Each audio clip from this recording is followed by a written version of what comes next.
Hello students, आज हम पढ़ेंगे चैप्टर 3 ग्लिम्सेस ऑफ पास्ट का पार्ट 3। पार्ट 1 2 फिनिश कर चुके हैं, 3 पे मूव करते हैं।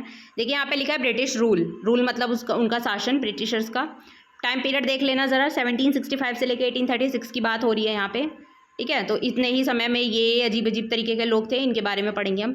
Religious leaders preached ideas like untouchability and child marriage. देखिए इन लोगों ने क्या किया, देखिए पहले समझिए ये होता क्या है। रिलीजियस लीडर्स, ये जो होते हैं ना लीडर, समझ गए होगे आप, देखते होगे आजकल बहुत चर्चित रहते हैं।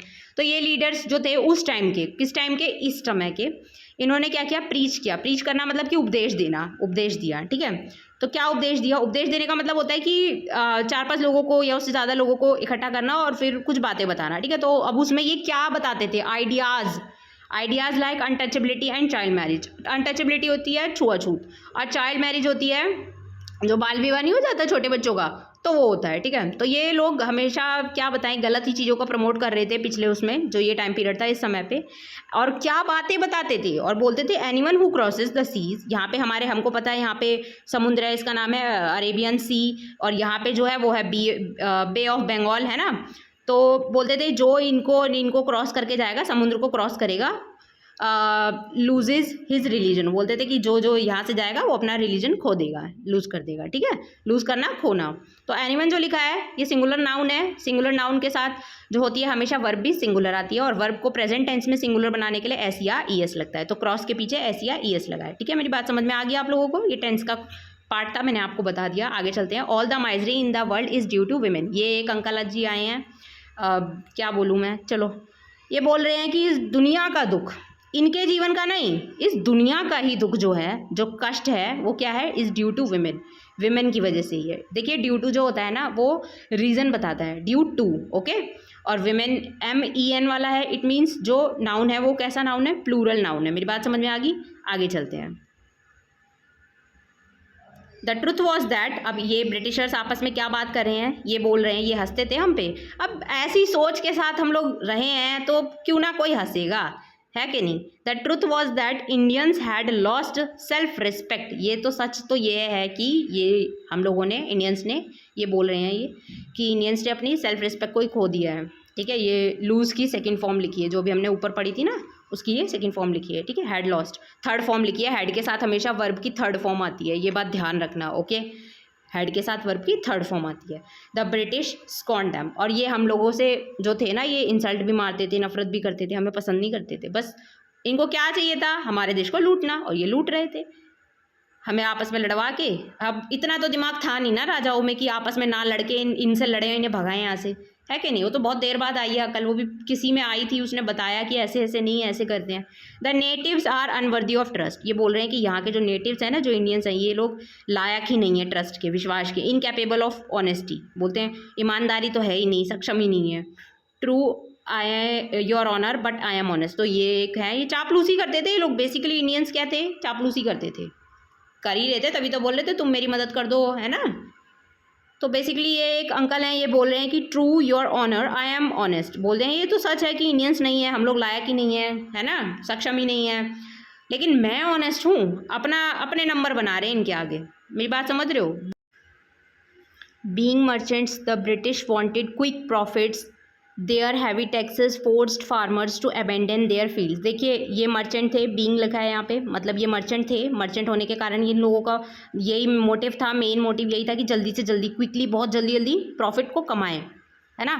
देयर हैवी टैक्सेस, अब इन पे इतनी पावर आ चुकी है, इतने सक्षम हो चुके हैं कि ये हमारे ही किसानों पे टैक्स लगा रहे हैं, वो भी कैसा, बहुत ज़्यादा heavy. To abandon their field, इतना टैक्स लगा दिया कि हमारे जो किसान हैं उन्होंने ही वो पे नहीं कर पाए, तो अब उनकी ज़मीन ही जब्त कर ली होगी, है ना। तो उनको अपनी ज़मीन को छोड़ना पड़ा, त्यागना पड़ा। अबेंडन का मीनिंग होता है त्यागना, टू के साथ वर्ब की फर्स्ट फॉर्म। ठीक है, फील्ड्स का मतलब होता है खेत। ठीक है, व्यापारी थे ये, तभी तो बोल रहे थे हमको करने दो काम, करने दो। उसके बाद फिर क्या किया, ऐसे कैसे, हम करेंगे तुम पे राज, समझ रहे हो।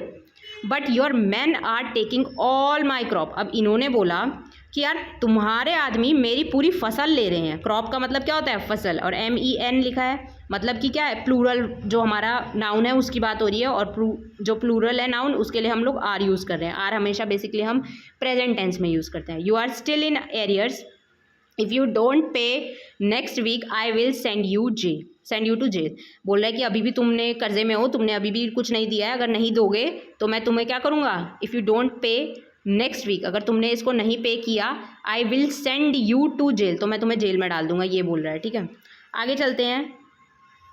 Still the British invented other methods, इन्होंने अभी भी इसके बावजूद इन लोगों ने क्या किया, इतने अजीब अजीब से मैथड्स को इन्वेंट किया, which gave them more profit, और ज़्यादा से ज़्यादा उस चीज़ का फ़ायदा उठाया जिससे उनको बहुत सारा फ़ायदा मिल चुके। क्या लिखा है, the goods manufactured in England, है ना। तो गुड्स क्या होता है, गुड्स होते हैं सामान, क्या होते हैं गुड्स, सामान, जो बनते थे कहाँ पे, इन इंग्लैंड, इंग्लैंड में बनते थे। Should not have any import duty, कोई इम्पोर्ट ड्यूटी नहीं लगनी चाहिए। देखिए इम्पोर्ट होता है जब हम किसी और देश से अपने कंट्री में सामान को मंगाते हैं, उसको बोला जाता है। ठीक है, व्हेन ब्रॉट टू इंडिया, जब हम इंडिया लेकर आएँ तो उस पर कोई ड्यूटी ना लगी हो। ठीक है, आप जब बड़ी क्लासेस में जाओगे ना तब समझोगे कि जैसे इंपोर्ट होता है वैसे ही एक एक्सपोर्ट होता है। ठीक है, तो इंपोर्ट अभी समझ लो दूसरी कंट्री से हम अपनी कंट्री में लेके आ रहे हैं, तो ये वही कर रहे हैं, अपने यहाँ का सामान इंडिया में लेकर आ रहे हैं। ठीक है, यहाँ भी इनका ही काम चल रहा है, यहाँ भी इनका ही काम चल रहा है। मेरी बात समझ रहे हो, दोनों हाथों से एकदम चीज़ें हैं और भरी हुई हैं, तब भी शांति नहीं है।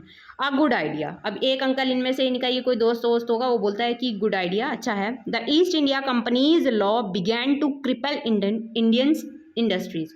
अब इसी टाइम पे क्या होता है, जो थी ये ईस्ट इंडिया कंपनी, इसने क्या किया, स्टार्ट किया, इसने नए नए लॉ बनाते गए ना, अपने प्रॉफिट के लिए इन्होंने हमेशा लॉ बनाया, हमारे लिए कभी नहीं सोचा। मेरी बात समझ में, बहुत बहुत बाद में सोचेंगे ये लोग।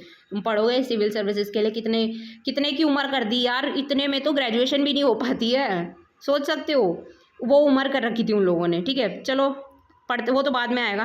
आगे चलते हैं। लॉज बिगैन टू क्रिपल, और ये सब क्या करने लगे, जो इनके लॉ थे, इनके घटिया लॉ थे, इन्होंने क्या किया, क्रिपल कर दिया। मतलब कि हमारे जो इंडियन इंडस्ट्री थी, इंडियंस जो व्यापारी थे या जो भी काम वाम करने वाले बिजनेस थे, उनको ये सब खराब हो गए। क्रिपल मतलब कि वैसे तो ये थोड़े जो होते हैं ना लंगड़े की सेंस में आता है, लेकिन हमारे बिजनेस को इन्होंने खराब कर दिया है, कि नहीं, चलने लायक ही नहीं छोड़ा। आगे चलते हैं। प्रॉफिटेबली फमाइंस अलाउड, अब इतना कुछ अजीब अजीब होगा इंडिया के अंदर, तो क्या होगा, फमाइंस ही आएंगे। फमाइन होती है जो भुखमरी होती है ना, उनको बोलते हैं। ठीक है, ऐसी आ जाएंगी जिसने कभी सोचा भी नहीं होगा। ठीक है, बिटवीन 1822 एंड 1836, देखिए ये कब से कब तक आया है हमारे देश में, 1822 से लेकर 1836 तक। ठीक है, 22 से 36 ये थोड़ा याद रखना। क्या होता है, ये ना एक ग्रामर का कॉन्सेप्ट लिखा है, बिटवीन के साथ हमेशा एंड आता है। ठीक है, मैंने आपको बता दिया बिटवीन के साथ क्या आता है, एंड आता है। 15 lakh Indian died of starvation, अब कितने सारे लोग मरे इस साल से, 22 से लेकर 36 साल तक में कितने सारे लोग मर गए, 15 लाख लोग मर गए, सोच सकते हो, इंडियंस थे। और वो died of starvation, died of reason बता रहा है, starvation. British policies ruin the expert artisans and their business, देखिए क्या करा, इनकी जो पॉलिसीज़ थी, पॉलिसी मतलब जो इन्होंने लॉ वगैरह बना रखे थे, तो उन्होंने क्या किया, जो हमारे जो हाथ से बनाने वाले जो होते हैं ना, बिजनेस वाले जो लोग होते हैं, कारीगर होते हैं, इनका सारा बिजनेस ठप्प कर दिया, सारा ख़राब कर दिया, बर्बाद कर दिया। कोई कुछ कर ही नहीं पा रहा।